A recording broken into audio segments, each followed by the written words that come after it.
Break नंतर आपलं स्वागत। आता पाहूयात एक राजकीय बातमी। उपमुख्यमंत्री देवेंद्र फडणवीस यांच्या प्रमुख उपस्थितीमध्ये ठाण्यामध्ये आज महायुतीचा मेळावा पार पडतोय।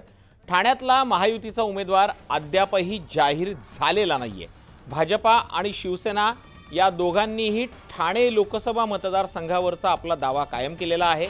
यातच आज उपमुख्यमंत्री देवेंद्र फडणवीस ठाण्यात भाजपच्या पक्ष कार्यालयाच्या उद्घाटनाबरोबरच ठाण्यातल्या महायुतीच्या कार्यकर्त्यांना मार्गदर्शन करणार आहेत।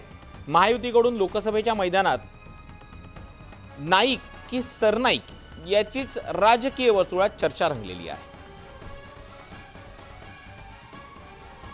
अधिक माहिती जाणून घेऊयात। आपले प्रतिनिधी राहुल झोरी आपल्या सोबत जोडले गेलेले आहेत।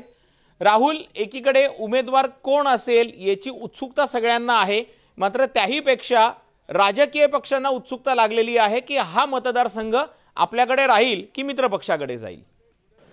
अगदी तुषार, खरं तर गेल्या अनेक दिवसांपासून महायुतीचा तिढा जो सुटत नाहीये तो अर्थातच ठाणे, नाशिक आणि सातारा या जागेवरूनच, आणि त्यामुळे आज याच ठिकाणी महायुतीचा उमेदवार जाहीर नसताना देखील उपमुख्यमंत्री देवेंद्र फडणवीस यांच्या प्रमुख उपस्थितीत महायुतीचा मेळावा जो आहे तो आज पार पडतोय।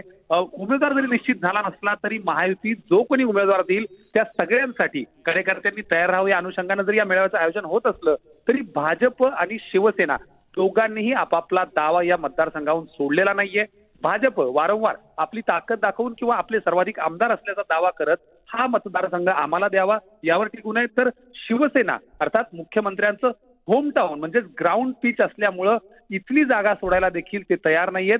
त्यामुळं हा मुद्दा अर्थात एकीकडून भाजपकडून वारंवार संजीव नाईक यांच्या नावाचा प्रस्ताव जात असताना दुसऱ्या बाजूला प्रताप सरनाईक यांच्या देखील नावाची शिवसेनेकडून चर्चा होते, आणि त्यामुळं ठाण्याच्या लोकसभा रिंगणात नाईक की सरनाईक ही जी राजकीय वर्तुळात चर्चा आहे ती रंगताना दिसते। आणि या टप्प्यावर आजचा महायुतीचा मेळावा यामध्ये स्वतः उपमुख्यमंत्री काय नेमकं मार्गदर्शन करतायत, कार्यकर्त्यांना काय सूचना करतायत, याच बरोबर याच महायुतीच्या राहुल तू सांगतोस त्या पद्धतीने एकीकडे उमेदवार कोण ही चर्चा आहे, तर दुसरीकडे मतदारसंघ कोणाकडे राहणार हे सुद्धा महत्त्वाचं असणार आहे।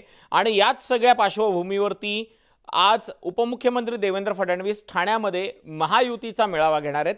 धन्यवाद राहुल, तू दिलेल्या या माहितीसाठी।